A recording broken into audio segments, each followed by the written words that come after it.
কথিত আছে যে এখানে হযরত মুহাম্মদ সাল্লাল্লাহু আলাইহি ওয়াসাল্লাম স্টে করেছিলেন। মরুভূমির বুকে জেগে ওঠা আধুনিক বিস্ময়, দুবাই থেকে শুরু করে শিল্প ও সংস্কৃতির শহর শারজাহ, প্রকৃতির শান্ত আশ্রয় খোর ফাক্কান এবং ইতিহাসের নীরব সাক্ষী ফুজাইরা। হচ্ছে 1446। আরব আমিরাতের এই 4টি ভিন্ন রূপ এই একটি ভিডিওতেই দেখতে পারবেন। হ্যালো এভরিওয়ান, মিরাজ বলছি দুবাই থেকে। আজকে একটা বিশেষ ব্লগ। আজকে আমরা যাচ্ছি হচ্ছে শারজাহ। তো আমাদেরকে রিসিভ করার জন্য আমাদের এক ভাই আসতেছে, সে হচ্ছে একটা মেট্রো স্টেশনে আসবে। আর আজকে আমাদের সাথে আছে রায়ন ভাই, তারপরে আছে হচ্ছে শ্রীকান্ত। সবকিছু আপনাদের সাথে শেয়ার করব। দিনটা অনেক বড় হতে চলেছে, অনেক এক্সাইটিং হতে চলেছে। তো চলেন এখন আমরা ট্রেনের জন্য অপেক্ষা করি। দেখাচ্ছে 4 মিনিটের মধ্যে ট্রেন এখানে চলে আসবে।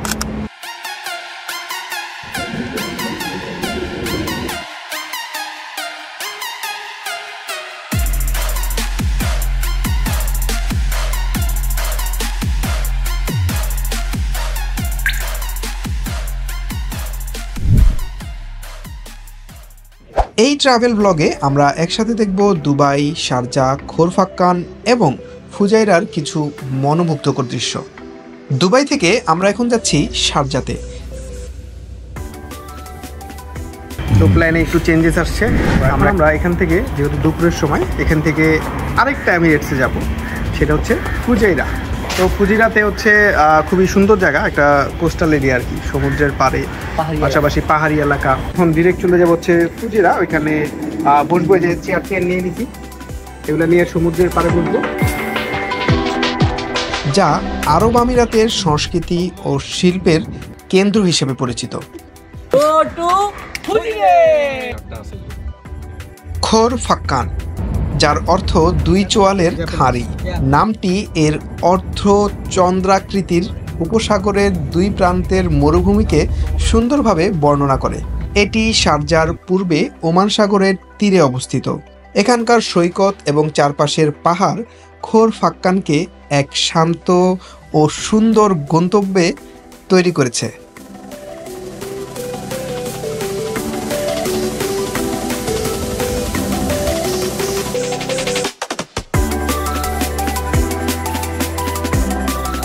খোর ফাক্কান এবং শারজাহর মধ্যে দূরত্ব কমাতে বেশ কয়েকটি গুরুত্বপূর্ণ পর্বত টানেল নির্মাণ করা হয়েছে।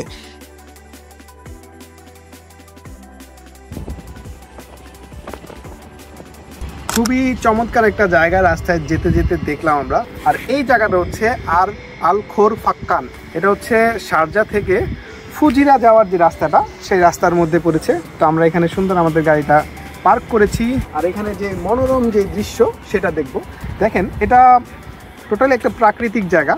তো ওরা চাইলে এখানে অনেক কিছু করতে পারতো, কিন্তু ওরা প্রাকৃতিক ব্যাপারটাকে ধরে রেখে কিছু কিছু নতুন জিনিস আছে, যেমন এখানে একটা রেলিং করা হয়েছে, একটু মানে আধুনিকতার ছোঁয়া দেওয়া হয়েছে, কিন্তু সেই জিনিসটা ওই যে এনশিয়েন্ট ব্যাপারটা, মানে ওরকম ঐতিহাসিক একটা ব্যাপার, ওইটাকে ধরে রেখে, মানে আমরা যেরকম পুরা ভুলে যাই সব কিছু, এরকম না।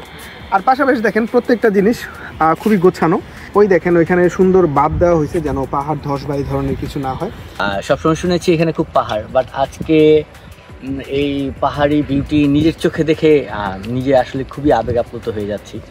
এখানে যদি দেখেন, মানে এই পাহাড়ের যে মাটি বলতে কিছু নাই, সবই হচ্ছে নুড়ি পাথর। বাংলাদেশ থেকে আসার পরে খুব এই যে পাহাড়ের দিকে যাওয়ার খুব একটা ইচ্ছা, সেই ইচ্ছাটা আজকে কিছুটা হলেও পূরণ হচ্ছে। এরকম নুড়ি পাথরের পাহাড় সচরাচর দেখা যায় না, খুব ভালো লাগছে, খুব ভালো লাগছে। আর আমরা একটা পারফেক্ট সময়ে এখানে আসছি, মানে পারফেক্ট সময় বলতে দিনের একটা বিশেষ সময় থাকে না, যখন আসলে ঘুরতে ভালো লাগে, একটু মনটা ফ্রেশ করার জন্য আমরা হাঁটতে বের হই, ওই সময়টাতে আমরা এখানে আছি। তার মানে আমরা টোটাল 3টা এমিরেটস, মানে খানিকটা আসলে ঘোরার চেষ্টা করলাম একদিনের।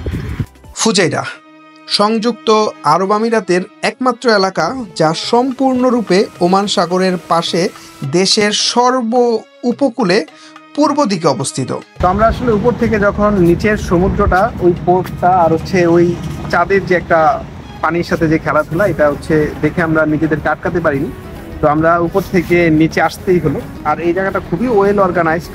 আর ঝর্ণাটা তো দেখলেন, খুবই চমৎকার। মানে রাতের আর সন্ধ্যার যে মাঝামাঝি সময়টা, ওই সময়টাতে আমরা এখানে আছি। খুবই সুন্দর সমুদ্রের একটা আওয়াজ। দেখেন একবার কি চমৎকার একটা ভিউ। চাঁদটা আসলে কত সুন্দর দেখা যাচ্ছে, পূর্ণিমা আর কি যাকে বলে, খুবই চমৎকার।